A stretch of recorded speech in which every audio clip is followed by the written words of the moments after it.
স্বামী স্ত্রীর এই সম্পর্কটা এটা দুনিয়াবি সম্পর্ক না। এই স্বামী স্ত্রীর সম্পর্কটার সূচনা হয়েছিল জান্নাতে। কোথায়? জান্নাতে। বাবা মার সাথে সম্পৃক্ততা তৈরি হয়েছে দুনিয়াতে, ভাই বোনের সম্পর্ক তৈরি হয়েছে দুনিয়াতে, কিন্তু স্বামী স্ত্রীর সম্পর্ক জান্নাতে। তার কারণ জান্নাতে যিনারা ছিলেন বাবা আদম এবং মা হাওয়া, তিনারা দুইজন সম্পর্কে কে ছিলেন? স্বামী স্ত্রী। তার মানে এটা হচ্ছে একটা হ্যাভেনলি রিলেশনশিপ, জান্নাতি সম্পর্ক। এজন্য ইসলাম এ সম্পর্ককে অত্যন্ত গুরুত্ব দিয়েছেন, যে সম্পর্কের মধ্য দিয়ে দুনিয়াতে হালাল পদ্ধতিতে বংশ বিস্তারের হয়। পৃথিবীর যত ধর্ম আছে প্রত্যেক ধর্মেই নিজস্ব কায়দা কানুনের মধ্য দিয়ে বিয়ে শাদীর একটা বিষয় আছে। মুসলমানদের মধ্যে যেমন আছে, হিন্দুদের মধ্যেও তাদের ধর্মীয় কিছু রীতিনীতি নিয়ে বিয়ের একটা সিস্টেম আছে না নাই? ইহুদি খ্রিস্টানদের মধ্যে আছে। যদিও আমার দেশের বিয়ে শাদীর অবস্থা এখন এতটা নাজুক হয়ে পড়েছে যে বিয়ে শাদীর অনুষ্ঠানে গেলে বোঝার উপায় থাকে না যে বিয়ে শাদী কি মুসলমানের না হিন্দুর, বোঝার উপায় থাকে না। হাজী সাহেবের মেয়ের বিয়ে, ছেলের বিয়ে, এক সপ্তাহ গানের জ্বালায় আশেপাশের মানুষ ঘুমাইতে পারে না, আছে না নাই? অথচ ওই আল্লাহর বান্দা ঠিকই মসজিদে আসতেছে, নামাজও পড়তেছে, অথচ তার বিল্ডিংয়ের ছাদে ব্যান্ড পার্টি, ডেকসেট আর সাউন্ড বক্সে ভিড় দিয়ে গান বাজায়া আশেপাশের মানুষের জীবন জাহান্নাম বানায় ফেলে উনি নামাজে আইসা আল্লাহরে বলে, আল্লাহ ওয়ানাতরুকুমা ইয়াফজুরুক, দুনিয়াতে যারা পাপাচারে লিপ্ত থাকে তাদের সাথে আমার কোনো সম্পর্ক নাই। অথচ সে নিজেই পাপাচারীদের নিজের আতুর ঘর। তো এই জন্য সম্পর্কটা যেহেতু জান্নাতি, এই বিবাহ শাদীর রীতিনীতি সম্পর্কে কিভাবে কি আয়োজন করা লাগবে এ বিষয়ে কি ইসলামে কোনো দিক নির্দেশনা নাই? কারণ মুমিনের জীবনের বিবাহ তো একটা ইবাদত। মুমিনের জীবনে সে যে বিবাহ করছে এর মধ্য দিয়েও সব আছে না নাই? এটাও একটা ইবাদত। কিন্তু আমাদের গতানুগতিক বিবাহগুলো ইবাদত না, আমাদের গতানুগতিক বিবাহগুলো এক একটা জাহান্নাম হয়ে যায়। যেমন নাচতে নাচতে গান বাজাইতে বাজাইতে বিয়ে করে, 6 মাস পরে আবার কানতে কানতে গিয়া ডিভোর্স পেপারে সাইনও করে।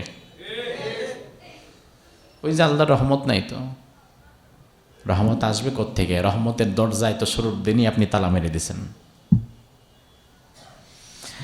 এজন্য আল্লাহ সুবহানাহু ওয়া তাআলা কোরআনুল কারীমের সূরাত রুমের 21 নম্বর আয়াতের মাঝে দুনিয়ার স্বামী এবং স্ত্রীদের সম্পর্কে বলেছেন।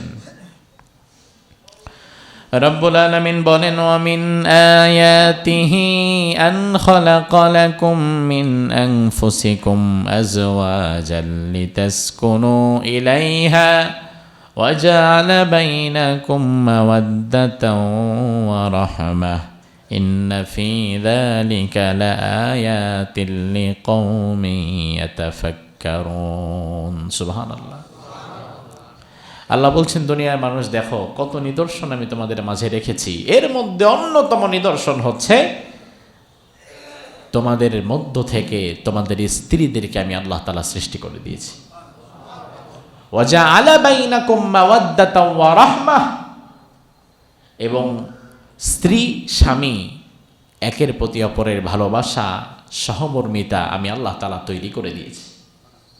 শুধুমাত্র শারীরিক টান নয়, বয়স বেড়ে যাওয়ার সাথে সাথে শারীরিক টান তো কমতে থাকে। আল্লাহ তাআলা যদি দয়া, ভালোবাসা, সম্প্রীতি, সৌহার্দ্য ভেতরে সৃষ্টি করে না দিতেন তাহলে তো এই সম্পর্ক টিকতই না। এজন্য আল্লাহ বলেন, আমি শুধু শারীরিক টান না, তোমাদের মাঝে আমি দয়া, মায়া, ভালোবাসা, সম্প্রীতি সৃষ্টি করে দিয়েছি। আর তোমাদের মধ্য থেকেই তোমাদের স্ত্রীদেরকে সৃষ্টি করেছি। এজন্য রাসূল বলেন, ইস্তাউসু বিন-নিসা, তোমরা নারীদের ব্যাপারে কোমল হও, তাদেরকে নমনীয়ভাবে নসিহা করো। ফাইন্নাল মারআতা খুলিকাত মিন যিলা, তার কারণ হচ্ছে এই নারীদের সৃষ্টি করা হয়েছে পাঁজরের বাঁকা হাড় থেকে। কোন জায়গার হাড়?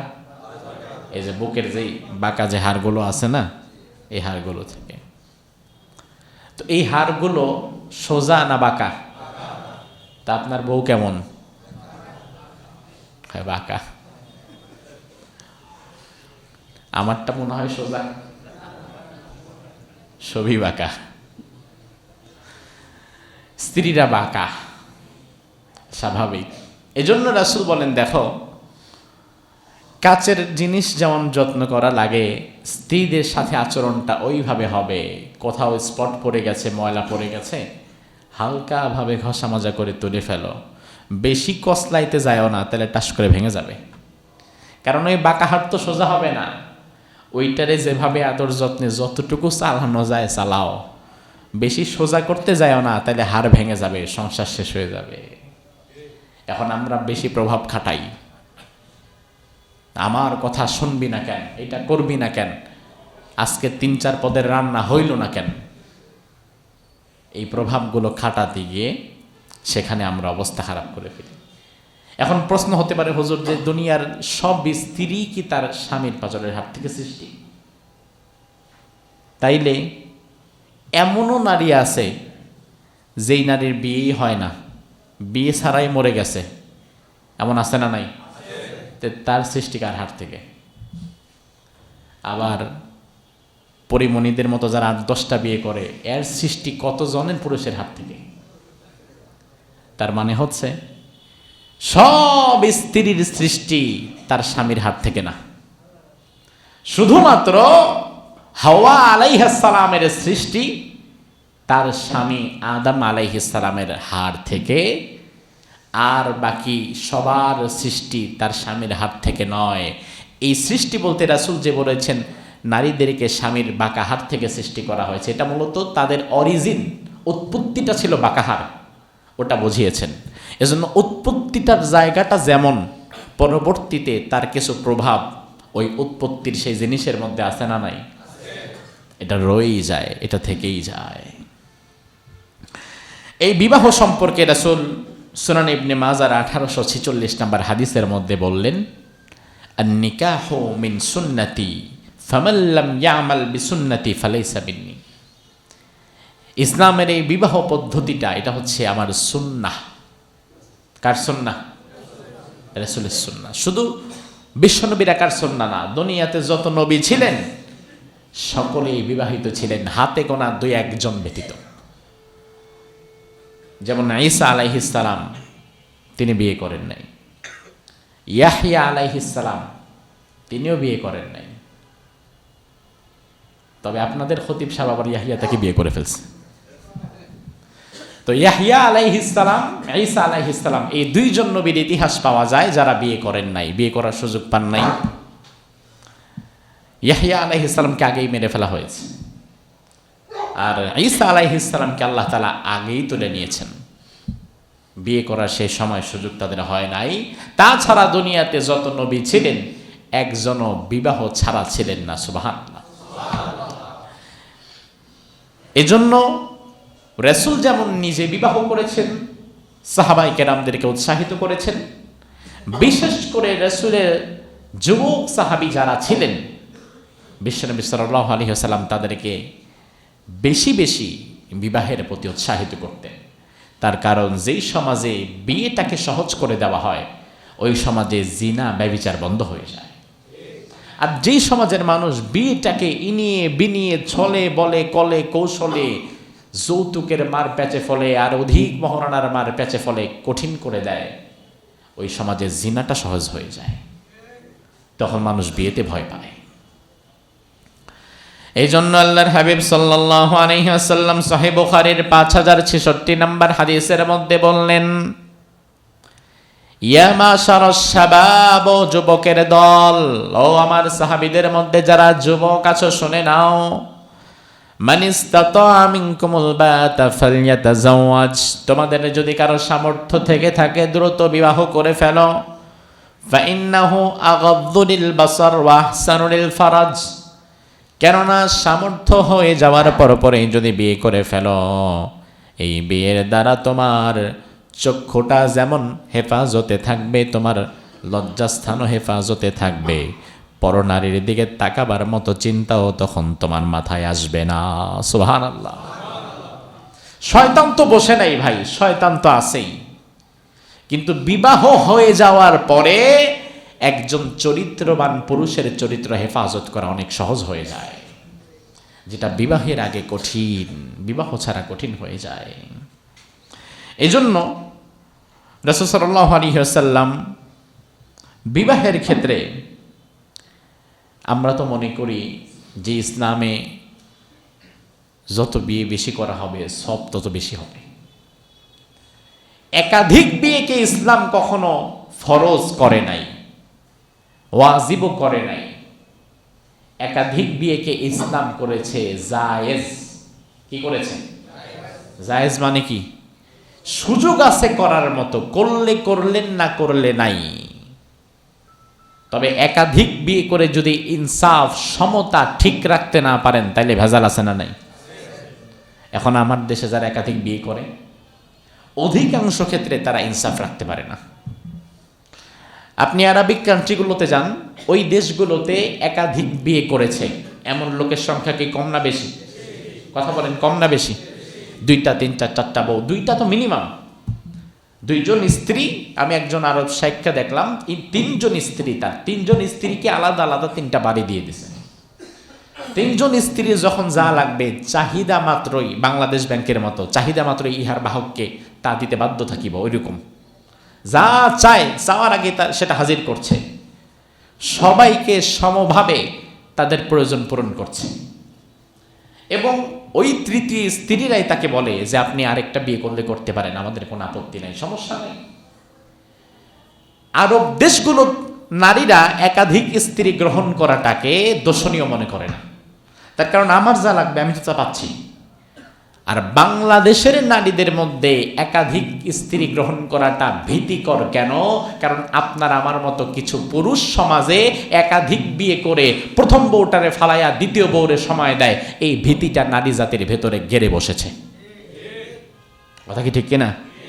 তো বাংলাদেশের নারীরা যে একাধিক বিয়ে মানতে পারে না, তার পেছনে তো আপনি দায়ী, তার পেছনে তো আমি দায়ী। আমি তো বিয়ে করে ইনসাফ করতে পারলাম না। বিয়ের পরে বড় বউয়ের কাছে মাসে একদিনও যায় না, ছোটটা নিয়ে সারাদিন পড়ে থাকি, এমন জালিম আছে না নাই? বিশ্বনবী বললেন, এমন জুলুম যারা করবে কিয়ামতের ময়দানে একটা সাইড বডির তাদের বিকলাঙ্গ থাকবে, প্যারালাইজ থাকবে, কাজ করবে না। মানুষ দেখে বুঝে যাবে যে দুনিয়াতে একাধিক বিয়ে করছিল, ইনসাফ করতে পারে নাই। এজন্য ইসলাম বলে, ফানকিহু মা তাবা লাকুম মিনান নিসা মাসনা ওয়া সুলাসা ওয়া রুবা, বিয়ে করবা 2টা 3টা 4টা, তাতে কোনো সমস্যা নাই। তবে যদি ইনসাফ করতে না পারো তাইলে 2টা 3টা 4টা করা দরকার নাই। ইনসাফ যদি করতে না পারেন তাইলে কয়টা? একটা। এখন আমার দেশের পুরুষের মধ্যে ইনসাফে ঘাটতি আছে। ইনসাফ করার অ্যাবিলিটি না থাকলে প্রয়োজনে রোজা রাখেন, এক স্ত্রী নিয়ে সন্তুষ্ট থাকেন, একাধিক স্ত্রী গ্রহণ করে জুলুম করেন না। কারণ একাধিক বিয়ে করার পরে ইনসাফ ঠিক মতো করতে না পারলে 2 সংসারে যে কি জ্বালা, এটা যে 2 বিয়ে করে ফাঁদে পড়ছে তার গিয়া জিজ্ঞেস করেন কি জ্বালা। এই জন্য ইসলাম একাধিক বিয়েটাকে জায়েজ রেখেছে। দেখেন ইসলাম কতটা চমৎকার। যদি ফরজ ওয়াজিব করে দিত তাহলে করতে আপনি বাধ্য থাকতেন, আবার যদি হারাম করে দিত তাহলে আপনি করতেই পারতেন না। আপনার একজন স্ত্রী দীর্ঘদিন যাবৎ তিনি অসুস্থ, শারীরিক নানান যন্ত্রণা এবং অসুস্থতায় তিনি জর্জরিত, বিছানা থেকে উঠতে পারে না। এমন স্ত্রী 8-10 বছরের সংসারে 5 বছরই টানা অসুস্থ, বিছানায় পড়ে আছে, এমন আছে না নাই? তো ইসলাম যদি একাধিক স্ত্রী গ্রহণ করাকে হারাম করে দিত, ওই পুরুষের অবস্থা হতো কি? এজন্য একান্ত প্রয়োজনে ইসলাম দরজা খোলা রাখছে, আর আমরা এই দরজা দিয়ে এখন হরহামেশা ঢুকি আর বেরোই প্রয়োজন ছাড়াই। এটা ইসলামের একটা দিককে আমি আমার নিজের স্বার্থ হাসিলের জন্য কাজে লাগালাম। আমরা মনে করি যে বিয়ে করা তো ফরজ, এজন্য হাজী সাহেব হজ করছেন বা সামর্থ্য হয়ে গেছে, হজে যায় না। কেন হজে যান না?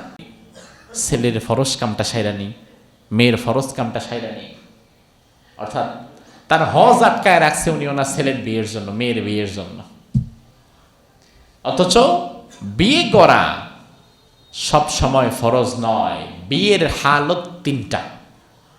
বিয়ে কখনো কখনো সুন্নাহ, কখনো কখনো ওয়াজিব।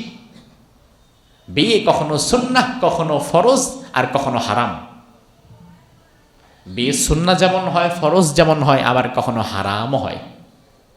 সুন্নাহ কখন? স্বাভাবিক অবস্থা।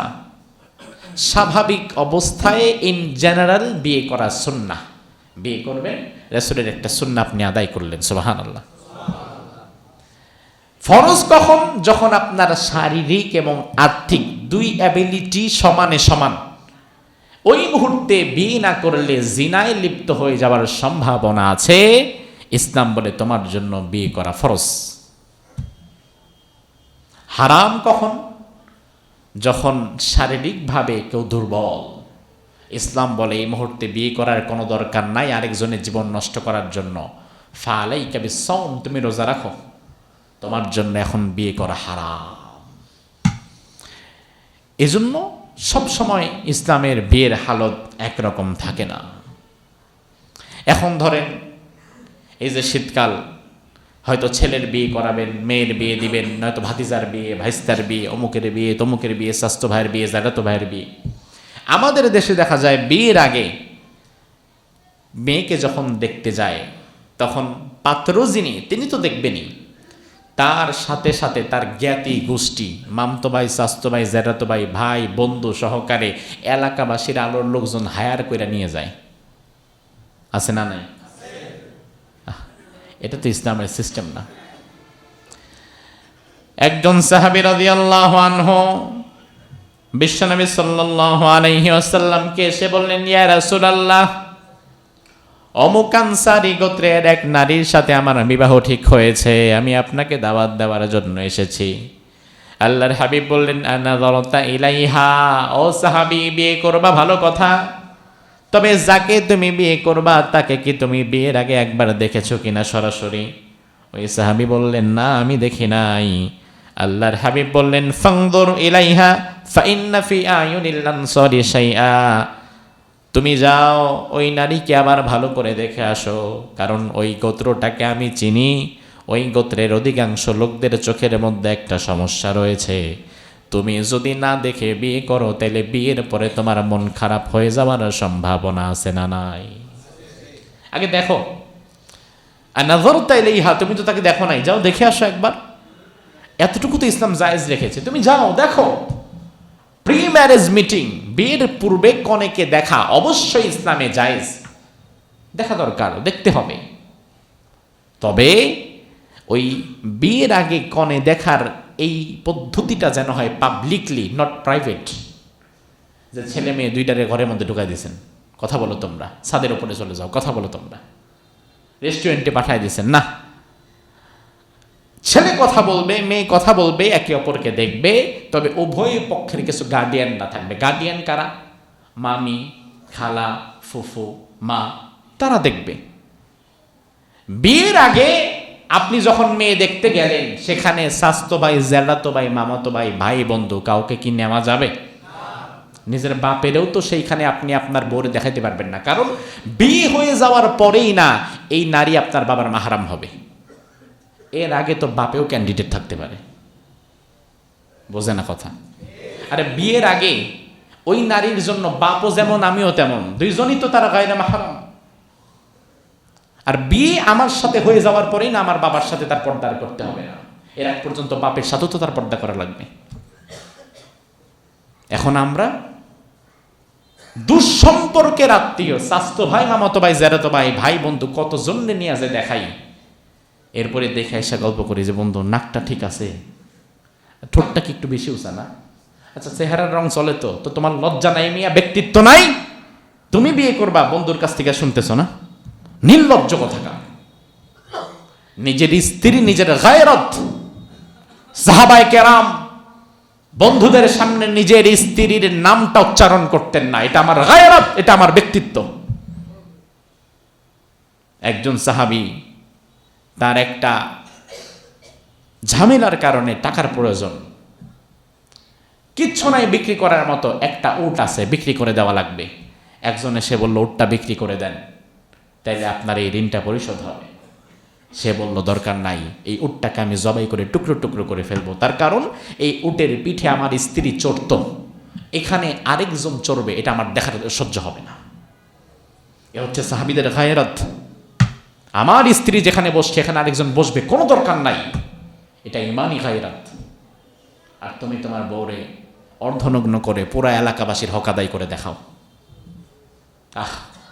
ব্যক্তিত্ব নাই, নির্লজ্জ কোথাকার। কষ্ট হচ্ছে? আরে ভাই কষ্ট পায়েন না, আমার দায়িত্ব তো বলা। আপনি যদি এরপরও আপনার বউরে মেয়েরে বেপর্দায় রাস্তায় ঘোরান, আমার সমস্যা কি? মানুষ দেখবে আমার কি, আমার তো কিছু না। কারণ রাস্তাঘাটে কুকুর বিড়াল তো ল্যাংটা হয়ে ঘোরে, আমরা তো কোনোদিন এদেরকে কাপড় পরানোর জন্য কথা বলি না। তা আপনি যদি আপনার মেয়েকে, আপনার স্ত্রীকে ল্যাংটা হয়ে ঘোরাইতে পারেন, তাহলে আমাদের কি? এটা আপনার ব্যক্তিত্বের সমস্যা, আপনার রুচিতে সমস্যা, ঠিক কিনা? আপনার ব্যক্তিত্ব নাই, ব্যক্তিত্বহীন হয়ে গেছেন আপনি। এজন্য রাসূল বললেন যাও আগে দেখে নাও। এবার আল্লাহর হাবিব সাল্লাল্লাহু আলাইহি ওয়াসাল্লাম বিবাহের ক্ষেত্রে নারীদের 4টি বিষয় দেখে বিবাহ করার জন্য বলেছেন। কোন মেয়েকে যখন আপনি বিবাহের জন্য যাবেন, ছেলের বিয়ের জন্য মেয়ে দেখতে যাবেন, ওই মুহূর্তে একজন নারীর 4টি গুণ আপনার দেখা দরকার। বিশ্বনবী বললেন তুনকাহুল মারআতু লিআরবা, লিমালিহা ওয়ালি হাসাবিহা ওয়ালি জামালিহা ওয়ালি দীনিহা ফাযফার বিদাতিদ দীন তারিবাত ইয়াদাক। 4টা গুণ দেখে বিবাহ করবা, এর মধ্যে 1 নাম্বার গুণ লিমালিহা, ওই নারীর পরিবারের অর্থনৈতিক সচ্ছলতা কতটুকু আছে এটাও দেখে নাও। এটাকে ইসলামের ভাষায় বলা হয় কুফু, সমতা।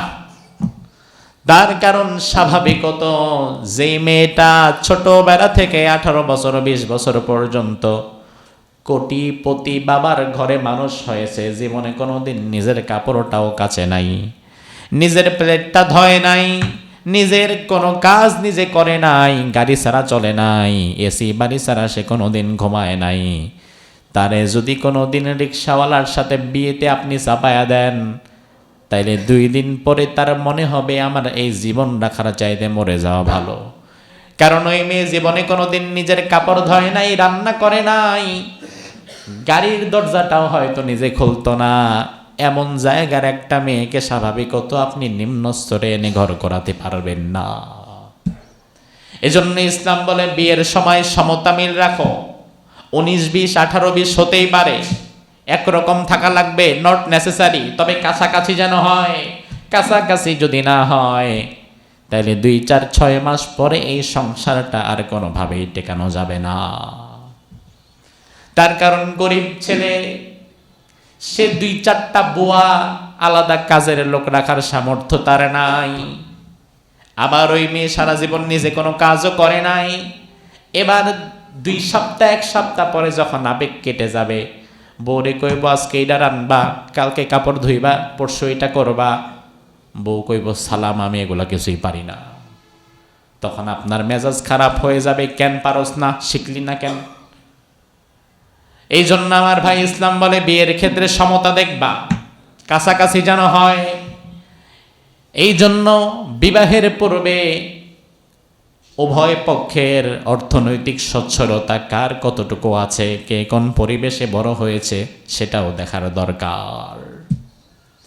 এরপরে আল্লাহর হাবিব বললেন ওয়ালি জামালিহা ওয়ালি হাসাবিহা, বংশমর্যাদা এটাও দেখা যেতে পারে, কোন বংশের সাথে আত্মীয়তা করবে এটাও দেখা যেতে পারে। এরপরে 3 নম্বরে বললেন ওয়ালি জামালিহা, সৌন্দর্যের একটা বিষয়কেও প্রাধান্য দিবা। আমার ভাই, আল্লাহ তাআলা মানুষকে এমন ভাবে সৃষ্টি করেছেন, দুনিয়ার প্রতিটি মানুষের মধ্যেই আলাদা আলাদা কিছু সৌন্দর্য আল্লাহ দিয়েছেন। সৌন্দর্যের ডেফিনেশন, সৌন্দর্যের সংজ্ঞা সবার চোখে আল্লাহ একরকম করে দেয় নাই। দুনিয়ার সবার চোখে সৌন্দর্যের সংজ্ঞা যদি একরকম হতো, তাইলে দুনিয়াতে কোনো কালো মেয়ের বিয়ে তো কোনোদিন হতো না। তার মানে আমার চোখে যারে সুন্দর আপনার চোখে তারে নাও লাগতে পারে, আবার আপনার চোখে যারে সুন্দর লাগছে আমার চোখে তারে নাও লাগতে পারে। এক একজনের চোখে এক এক রকম সুন্দর। এটা বানায় দিছেন কে? এই বিষয়টা যদি আল্লাহ না বানাতেন তাইলে দুনিয়ার ভারসাম্যটা নষ্ট হয়ে যেত। এজন্য আল্লাহ রাব্বুল আলামিনের হাবিব বললেন, বিয়ের সময় যাকে বিয়ে করবা তাকে একবার ভালো করে দেখে নাও যে তোমার চোখে ভালো লাগে কিনা। ভালো লাগার একটা বিষয় আছে। বিশ্বনবী 4 নম্বরে বললেন ওয়ালিদিনিহা, এবং দেখে নাও তার দিনদারিতা কেমন, তার তাকওয়া কেমন, তার আমানতদারিতা কেমন, সে প্র্যাকটিসিং মুসলিম কিনা, দ্বীনের প্রতি তার ধাবিত হওয়ার রেঞ্জটা কতটুকু। এরপরে আল্লাহর হাবিব বললেন ফাযফার লিযাতিদ্দীন তারিবাত ইয়াদাক, যদি দেখো টাকা পয়সা কিছু কম আছে, বংশমর্যাদায় তোমাদের কাছাকাছি না কিছু কম, দেখতে মোটামুটি চলে, একেবারে হাই ক্লাস না আবার ফেলে দেওয়ার মতো না, কিন্তু 4 নম্বরে যদি দেখতে পাও তার দিনদারিতা 100, এই মেয়েটা যতগুলো মেয়ে দেখছো তাদের মধ্যে দিনদারিতায় এগিয়ে আছে, বিশ্বনবী বলেন তাইলে চিন্তা করো না, আল্লাহর প্রতি ভরসা করে বিয়ে করে নাও। তার কারণ বাহ্যিক সৌন্দর্য, বাহিরের সৌন্দর্য 2, 4, 6 মাস 6 বছর পরে শেষ হয়ে যাবে, তবে দিনদারিতার সৌন্দর্য এটা যত দিন যাবে তত কমবে না, বরং তত আরো বেড়ে যাবে। বাহিরের সৌন্দর্য দেখে আপনি বিয়ে করলেন, মুগ্ধ হয়ে গেলেন, প্রথম তাকাতেই চিন্তা করে ফেললেন এইটাই ফাইনাল, আর কিছু দেখা দরকার নাই, আর কিছু জানতেও চাইলেন না, বিয়ে করে ফেললেন, সৌন্দর্যে মুগ্ধ হয়ে বিয়ে করে ফেললেন। আউটসাইড কিচ্ছু আর জানতে চাইলেন না, শুনলেন না, পাগল হয়ে গেছেন, বিয়ে করছেন, ভালো কথা। 2, 4, 6 মাস পরে দেখলেন এমন এমন দোষ ত্রুটি বের হচ্ছে যেটা একজন পুরুষ হিসাবে আপনি সহ্য করতে পারবেন না। ব্যাস ওই মুহূর্তে এই সুন্দরী নারীকে আপনার কাছে কাল সাপের চেয়ে বেশি ঘৃণিত মনে হবে। বাহিরের সৌন্দর্য দেখে বিয়ে করবেন, 2, 4, 6 মাস 2, 4, 5 বছর পরে এই সৌন্দর্য শেষ, আর ভাল লাগবে না চোখে তখন। কিন্তু চারিত্রিক সৌন্দর্য দেখে, দিনদারিতা দেখে যদি বিয়ে করেন তাহলে মৃত্যু পর্যন্ত আপনি তার কাছে প্রশান্তি খুঁজে পাবেন। সুবহানাল্লাহ। এজন্য ইসলাম বলে শোনো, সব দেখবা ঠিক আছে, তবে প্রাধান্য দিবা দিনদারিতা।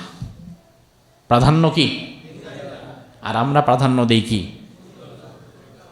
বাপ মা দেয় টাকা, মেয়ে পক্ষ দেয় টাকার গুরুত্ব, আর ছেলে পক্ষ দেয় সৌন্দর্যের গুরুত্ব, মধ্যখান দিয়ে দিনদারি কোরবানি হয়ে যায়। আবার বিয়ের পরে আসে হুজুর বউ কথা শুনে না, একটু দোয়া করেন, হুজুরের কাছে আসে দিনদারিতার জন্য। এই জন্য রাসূল সাল্লাল্লাহু আলাইহি ওয়াসাল্লাম বলেন এই 4টি বিষয় দেখে বিয়ে করবে। আচ্ছা, মেয়েদের 4টি বিষয় দেখে বিয়ে করা লাগবে, তো মেয়ে পক্ষ ছেলে পক্ষকে কোনো বিষয় দেখবে না? দেখবে কিনা? এমন না যে আপনি পুরুষ আপনিই দেখবেন, আপনার সিদ্ধান্তই ফাইনাল, না, উভয় পক্ষের সম্মতি হওয়া লাগবে। এমনও হতে পারে মেয়ে আপনাকে রিজেক্ট করে দিছে, মেয়ের আপনাকে পছন্দ হয় নাই, হতে পারে না? হতে পারে। এবং এটা হওয়াটা দোষণীয় নয়। ফাতেমা রাদিয়াল্লাহু আনহার জন্য একাধিক বিয়ের প্রপোজাল এসেছে, ওখানে আলী রাদিয়াল্লাহু আনহুর নামও ছিল। বিশ্বনবী ফাতেমাকে রাত্রিবেলা ডেকে বললেন, মা এই পাত্র তোমার বিয়ের বিষয়ে প্রপোজাল নিয়ে আসছি, আমি হা না কিছুই বলি নাই, তোমার উপরে ছেড়ে দিলাম, তুমি একটা বাছাই করো। সুবহানাল্লাহ কইবেন না? অথচ বিশ্বনবী তো নবী, উনি যদি বলে এই ছেলেকে করা লাগবে, তাইলে তো ফাতেমার জন্য ওই ছেলেকে বিয়ে করা ফরজ। আপনার কথা মানা আপনার মেয়ের জন্য ফরজ না, কিন্তু রাসূলের কথা মানা ফাতেমার জন্য ফরজ। তবুও রাসূল সেখানে এই অধিকার খাটান নাই, ছেড়ে দিয়েছেন, মা তুমি বাছাই করো। আর আপনি চাপায়া দেন যে এইখানেই করা লাগবে, এভাবে চাপিয়ে দিবেন না, পছন্দ অপছন্দের বিষয়টাকে গুরুত্ব দিবেন। তো রাসূল সাল্লাল্লাহু আলাইহি ওয়াসাল্লাম বলেন, তোমরা নারীরা বিবাহের ক্ষেত্রে একজন পুরুষের দুটি জিনিস দেখবে। কয়টা জিনিস? দুইটা। ইযা খাতাবা ইলাইকুম মান তারদাউনা দীনাহু ওয়া খুলুকাহু ফাযাওবিজুহু ইল্লা তাফআলুহু তাকুন ফিতনাতুন ফিল আরদি ওয়া ফাসাদুন আরিয়্য। যদি কোনো এমন ছেলে যার দিনদারিটা ঠিক আছে এবং নৈতিক চরিত্র ঠিক আছে, এমন কোনো আদর্শবান ছেলে যদি বিবাহের জন্য তোমাদের কাছে প্রস্তাবনা নিয়ে আসে, তাহলে অর্থনৈতিক বিষয়টার ওপরে ওই দিনদারিতা এবং চারিত্রিক পবিত্রতাকে তোমরা গুরুত্ব দাও, অন্যথায় জমিনে ফিতনা ফাসাদ হয়ে যাবে। এটা রাসূলের হাদিস। এখন একজন ছেলে আলহামদুলিল্লাহ নামাজি, ভালো ছেলে, চরিত্রবান, সৎ, আদর্শবান, এলাকায় তার নামে কোনো ব্যাড রেকর্ড নাই, পড়াশোনায় ভালো, দিনদার, তাকওয়াবান, চরিত্র ভালো, কিন্তু ভালো চাকরি বাকরি পাচ্ছে না, অর্থনৈতিকভাবে খুব একটা সচ্ছল না। এমন একজন ভালো ছেলে যদি নিজ থেকে বা পারিবারিক মাধ্যমে বিয়ের প্রপোজাল নিয়ে যায়, সেখানে মেয়ের বাবাদের খুব একটা আগ্রহ থাকে না, আছে না নাই? আবার অন্যদিকে ছেলের বয়স মোটামুটি মেয়ের বাপের কাছাকাছি, মাথায় মোটামুটি স্টেডিয়াম অর্ধেক হয়ে গেছে, বাকিটা বাকি আছে, হয়ে যাবে খুব শীঘ্রই, কাজ চলমান, দেখতেও খুব একটা আহামরি না, হিরো আলমের কাছাকাছি হবে। চারিত্রিক বিষয়ে কিছু কান্না ঘুষা আছে তার সম্পর্কে, কিন্তু সরকারি চাকরি করে, টাকা পয়সা আছে। আসার সাথে সাথে মেয়ের বাবা আল্লাহ দিলে চোখ বন্ধ করে, মেয়ের আগে নিজেই কবুল, আছে না নাই? আহা, আপনি করলেন কি? এটা আপনি দেখলেনটা কি? কি দেখে আপনি তার কাছে আপনার মেয়েটাকে দিলেন? আমি আমার এই জীবনে অসংখ্য এমন ঘটনা নিজের সচক্ষে দেখেছি, খুব আহ্লাদ করে এমন মানুষের কাছে বিবাহ দিয়েছে, শুধুমাত্র যার একটা সরকারি চাকরি আর টাকাই আছে, আর কিচ্ছু নাই।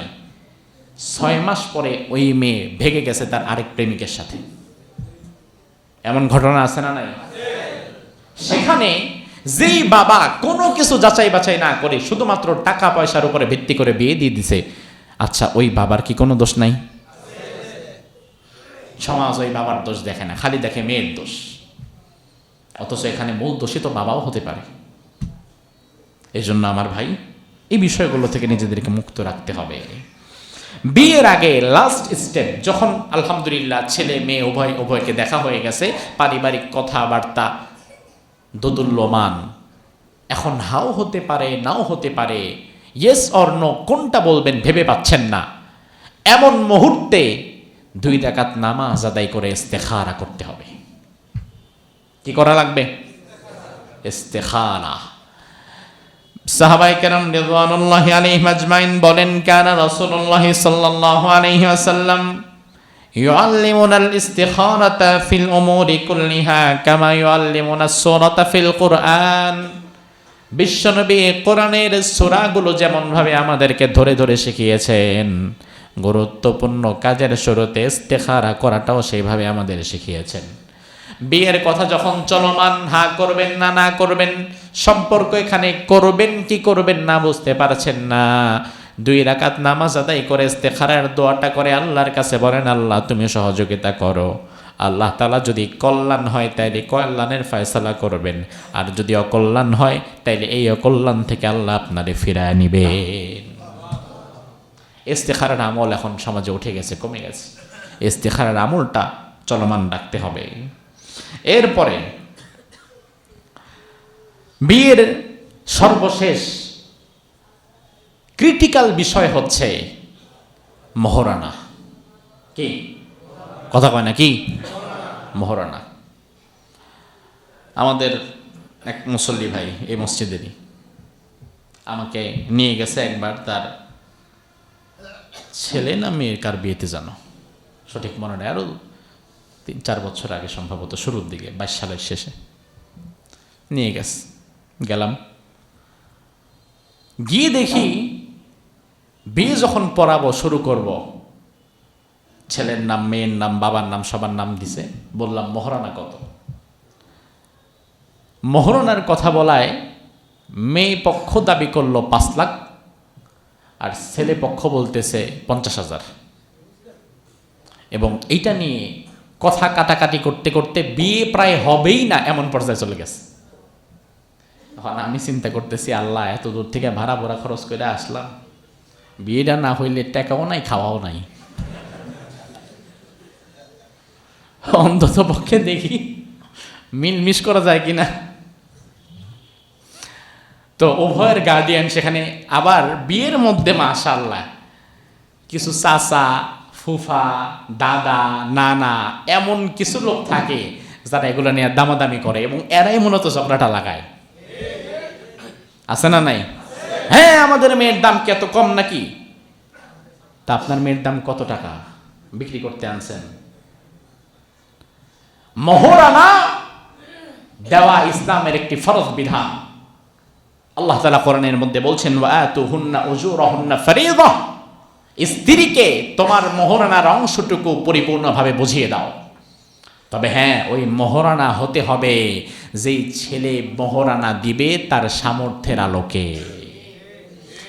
আপনি সম্বন্ধ করার সময় টের পান নাই যে ছেলে 5 লাখ টাকা দিতে পারবে না, তখন নাচতে নাচতে সম্পর্ক করছেন, আর এখন বিয়ের মজলিসে শেষে ঝগড়া করতেছেন। সম্বন্ধ করার সময় আপনার আইডিয়া থাকা দরকার ছিল যে এই ছেলেকে আসলে পারবে কিনা। মহরানা কত? ইদানিং তো 5 লাখ 10 লাখের নিচে ফকির নিরবিয়া হয় না, ঠিক না? আপনি দেখেন মুদির দোকানদার বিয়ের সময় কত মহরানা? 5 লক্ষ টাকা ধার্য করিয়া, 5 লক্ষ 1 টাকা ধার্য করিয়া, নগদ 5,000 টাকা দিয়া, বাকি টাকা ফাঁকি দিয়া কবুল। ওই যে দিছে 10,000, এইটাই, আর কিচ্ছু দিবে না। এই যে ভাই লিখলেন 5 লাখ টাকা মহরানা, লিখলাম, এটাকে দেওয়া লাগবে নাকি? আমি তা সারমো না, দিমো না। সে মনে করছে যে আমি বোধহয় না সারলে এই মহরানা দেওয়া লাগবে না। আর মেয়ের অভিভাবকও চিন্তা করে, বেশি করে মহরানা চাপাই দিই, তাইলে আর ছাড়তেও পারবে না। তাইলে এই মহরানা, এটাকে আসলে ইসলামের বিধান হইল না এটা হয়ে গেছে সিকিউরিটি মানি? মেয়ের পরিবার চিন্তা করে এমন মহরানা দেব, খালি সাইডা দেখ জীবন তেজপাতা বানায় ফেলাম। আহারে, আত্মীয় মানে বোঝেন, আত্মীয় মানে আত্মার সম্পর্ক, তার সাথে আপনি আত্মীয় করছেন, আপনার মেয়েটাকে তার হাতে তুলে দিচ্ছেন, আর আগেই মাথার মধ্যে ঢুকাইছেন যেদিন ছাড়বি ওই দিন দেখবি 10 লাখ টাকা আদায় করবো। তো এই নিয়ম যদি আগেই মাথায় থাকে, আপনি তো আত্মীয় হওয়ার যোগ্যই না, ঠিক না? আপনি তো আত্মীয় হওয়ার যোগ্যতাই রাখেন না। মহরানা হতে হবে ওই ছেলের সামর্থ্যের আলোকে। ছেলে যদি 5 লাখ পারে, কোনো কথা নাই, সে 5 লাখ দিবে, তার স্ত্রীকে সে তার সর্বোচ্চটুকু দিবে, কোনো আলহামদুলিল্লাহ, কোনো বিষয় না। ছেলে যদি 10 লাখ পারে, 10 লাখ দিবে, কি সমস্যা? তবে ছেলে পারবে না 50,000 দিতে, আপনি চাপায় দিয়েছেন 10 লাখ, 5 লাখ, সারা জীবন দিবে না, এই ছেলে তো কিয়ামতের ময়দানে জিনাকারের খাতায় তার নাম উঠে যাবে। আমার বিশ্বাস এই মসজিদে এখন এমন পুরুষ মানুষ বসে আছেন যে বিয়ে করছে 30 বছর 40 বছর হয়ে গেছে, কিছুদিন পরে মোটামুটি আজরাইল টান দিয়ে খালি কবরে নিয়ে যাবে, টিকিট কনফার্ম হয়ে গেছে, এখনো বউরে মহরানা 1 টাকাও দেয় নাই, এমন মানুষ আছে না নাই? সে মনে করে যে আমি তো সারিও নাই, জীবনে টাকাও দিব না। আস্তাগফিরুল্লাহ। আপনার স্ত্রীকে আল্লাহ মাফ করে দিবে, কিন্তু আপনি মাফ পাবেন না। জিনাকারের খাতায় আপনার নাম উঠে যাবে যদি স্ত্রীর মহরানা পরিশোধ করে আপনি না থাকেন। স্ত্রী যদি মাফ করে দেয় ভিন্ন বিষয়, আর মাফ যদি না করে, আল্লাহর দরবারে আপনি আসামি হয়ে যাবেন। নামাজ আল্লাহ পড়তে বলেছেন, এজন্য নামাজ পড়া যেমন ফরজ, রোজা আল্লাহ রাখতে বলেছেন, এজন্য রোজা রাখা যেমন ফরজ, মোহরানা আল্লাহ আদায় করতে বলেছেন, এজন্য মোহরানা দেওয়াও কি? আর ওই ফরজটা আপনি নষ্ট করে যাচ্ছেন। তাও আর মোহরানা কেমন ফরজ? নামাজের ফরজিয়াত আল্লাহর সাথে সম্পৃক্ত, আল্লাহ মাফ করে দিলে মাফ পেয়ে যাবেন, কিন্তু মোহরানার ফরজিয়াত বান্দার সাথে সম্পৃক্ত, ওই বান্দি মাফ না করলে আপনি মাফ পাবেন না। এই নামাজ রোজা নিয়ে কিয়ামতের ময়দানে আটকে যাবেন, সেখানে গিয়ে দেখবেন আপনার বউ মাফ করে নাই। আর মহিলারা যে আসলেই মন থেকে মাফ করে না, এটা বুঝবেন কেমনে? আলগা পিরিতের সময় বলে দিবে মাফ করে দিছি, কোনো দরকার নাই। ঝগড়া লাগায় দেখেন, ঝগড়াটা লাগুক, খালি যা পাইতো বেডি সব নিয়ে টান দিব। এতগুলো টাকা পাইতাম অমুকের বাচ্চা, তাও দেয় নাই, তাহলে আপনার বউ আপনার মাফ করলো কেমনে? ওই যে আগে কোনো এক সময় ভালোবাসার প্রেক্ষিতে বলে ফেলছে, যাক সমস্যা নাই, দিতে হবে না, কিন্তু ঝগড়া লাগার সময় যখন পেছনের কথা টান দেয়, তখন আপনার বোঝা দরকার যে বেডি আমারে এখানেই মাফ করে না, সে আখেরাতে মাফ করবে কেমনে? কথা কি ঠিক কিনা? এই জন্য ওই মাফ পাওয়ার আশায় থাকেন না, মাফ পাওয়ার আশায় না থেকে মহারণা পরিশোধ করেন। আর আগামীতে এমন মহারণা নিয়েন না যে মহারণা দেওয়ার ক্ষমতা নাই। সামাজিক লোকলজ্জা বাদ দেন, সামাজিক লোকলজ্জার ভয়ে মহারণা লিখবেন না, যেটা দিতে পারবেন ওটাই লিখবেন, বরকত দিয়ে দিবেন কে? আবার এ তো গেল ছেলের পক্ষের ঝামেলা। মেয়ের পক্ষের ঝামেলা, যেখানে মেয়েকে মহারণা থেকে বঞ্চিত করা হয়। আবার ছেলের পক্ষ থেকেও মাশাআল্লাহ যৌতুক চাপায় দেওয়া হয়। বিয়ের সময় আগে তো ডাইরেক্ট বলতো, এখন একটু লাজ লজ্জা বাড়ছে মানুষের, এখন ডাইরেক্ট বলে না, কিন্তু ইনডাইরেক্টলি অনেক কিছু বোঝায় দেয়, আছে না নাই? যৌতুক কি কি নিবে এটা আগে থেকে ময়মুরব্বীরা বসে বসে লিস্ট করে। যার বিয়ে তার খবর নাই, পাড়াপড়শির ঘুম নাই। যে ছেলে বিয়ে করবে সেই যুবক, আলহামদুলিল্লাহ এখন এমন অসংখ্য যুবক আছে যারা এক আনা যৌতুক ছাড়া বিয়ে করতে রাজি, এমন যুবক আছে না নাই? কিন্তু একটা সুতা যৌতুক ছাড়া ছেলের বিয়ে দিতে রাজি এমন বাপ মা কয়টা আছে? হ্যাঁ, দিনদার, মাশাআল্লাহ, নামাজ পড়ে, এই করে সেই করে, বিয়ের ক্ষেত্রে যান, তখন দেখবেন এনিয়ে বেনিয়ে বলবে যে বিয়ে এসব আলহামদুলিল্লাহ আমাদের কোনো কিছুর অভাব নাই, কোনো কিছু চাওয়া পাওয়া নাই। এখন ফ্রিজ যদি একটা কোনোভাবে দিতেন, আপনার মেয়েরই লাভ, একটু গরম লাগলে ঠান্ডা পানি টানি খাইতো। আর খাট দিলে তো আপনার মেয়ে থাকবে, আমাদের তো আর কোনো কিছুর অভাব নাই। হুন্ডা দিলে মাঝে মাঝে একটু আপনার মেয়েরে ঘোরায় টোরায় মনটা একটু ভালো লাগতো। অর্থাৎ যা লাগবে সবই তার মেয়ের লাগবে, আর তার কিচ্ছু লাগবে না। এভাবে ইনিয়ে বিনিয়ে যৌতুকের কথা বলে এমন নির্লজ্জ বেহায়া আমাদের সমাজে আছে না নাই? সি, তুমি কেমনে যৌতুক চাইলে তার কাছে? যৌতুক খাওয়া যেমন শুকরের গোশত খাওয়া আমাদের জন্য কি হালাল না হারাম? কুকুরের গোশত খাওয়া কি হালাল না হারাম? বাজার রোডের মাথায় কুত্তা একটা ময়রা পয়রা আছে, এই কুত্তার গোশত আপনি বাড়িতে নিয়ে রান্না করে খান, এই কুত্তার গোশত রান্না করে খান, এটা হারাম। কিন্তু এটা খাওয়ার পরে যদি আল্লাহর কাছে মাফ চান, তওবা করেন, আল্লাহ মাফ করে দিবে।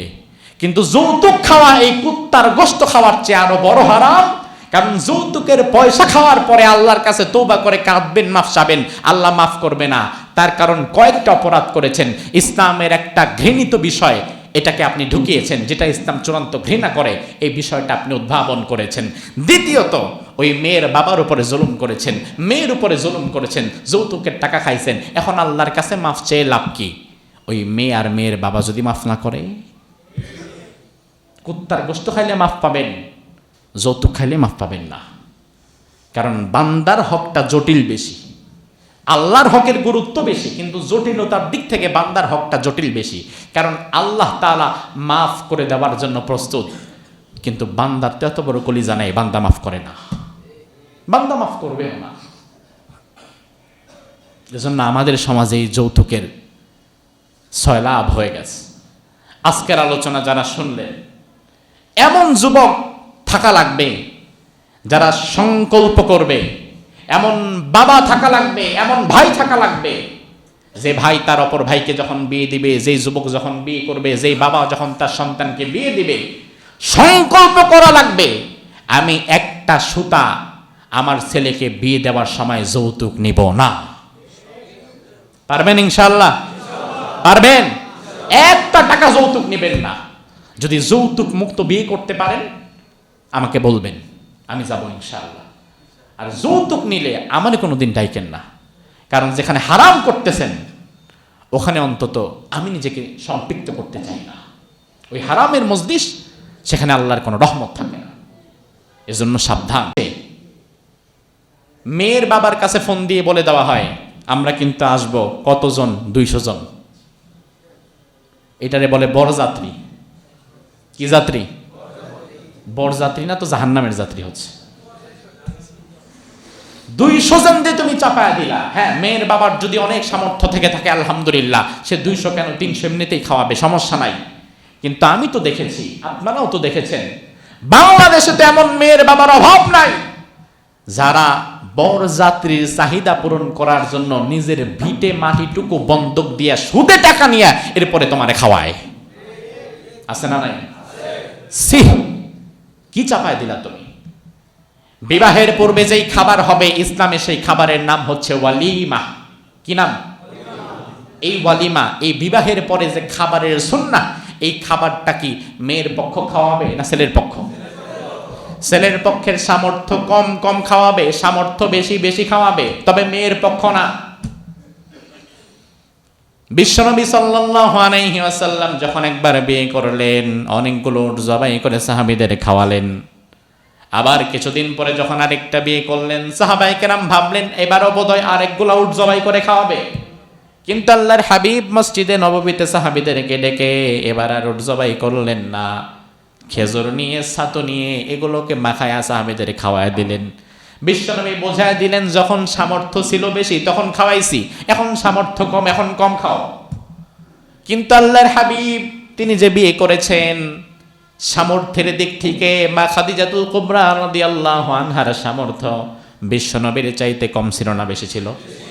অনেক অনেক বেশি ছিল, কারণ বিশ্বনবী তো মা খাদিজার কর্মচারী। এরপরেও বিশ্বনবী নিজে ওয়ালিমা করেছেন, খাদিজার ঘাড়ে চাপায় নাই। আর আজকে আমার দেশে এমন নির্লজ্জ বেহায়া ছেলের অভাব নাই, যেই ছেলে বা তার পরিবার মেয়ের পক্ষরে ফোন দিয়া বলে আমরা 150-200 মানুষ আসবো। আছে না নাই? লজ্জা থাকা দরকার। এই যে 200 মানুষকে খাওয়ানোর টার্গেট দিয়ে বরযাত্রী বানায় বাস ভাড়া করে নিয়ে গেলা, এটাও তো যৌতুকের একটা অংশ। তুমি তো তার ঘাড়ে পাড়া দিয়ে আদায় করলা।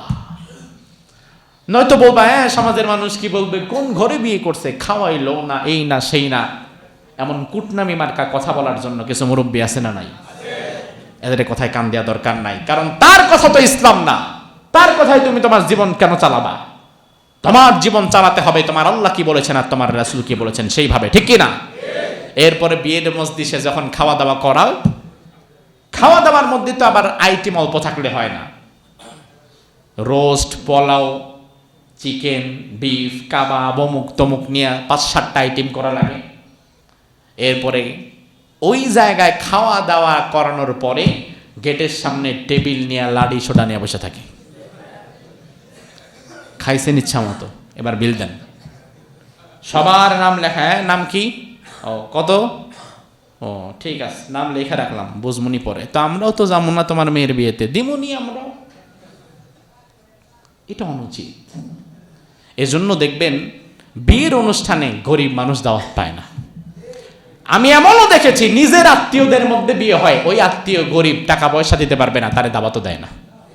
আছে না নাই? দুঃসম্পর্কের কে 5,000 টাকা দিবে, 10,000 টাকা দিবে, খুঁজে খুঁজে বের করে, ভাই আপনি কিন্তু আসবেন, নাহলে আমি কবুলই বলবো না। এমন একটা আলগা পিরিত দেখায়, কারণ জানে আসলে 5,000 টাকা দিবে, 10,000 টাকা দিবে। রাসূল সাল্লাল্লাহু আলাইহি ওয়াসাল্লামের জন্য হাদিসের মধ্যে বললেন, শাররুত তাআমি তাআমুল ওয়ালিমা ইউদআ লাহাল আগনিয়া ওয়া ইউতরাকুল ফুকারা। বিয়ের পরে যেই খাওয়া দাওয়ার আয়োজন করো, সর্বনিকৃষ্ট খাবার ওই খাবার যেই খাবারে শুধু ধনীদের দাওয়াত করা হয়, গরিবেরা পায় না।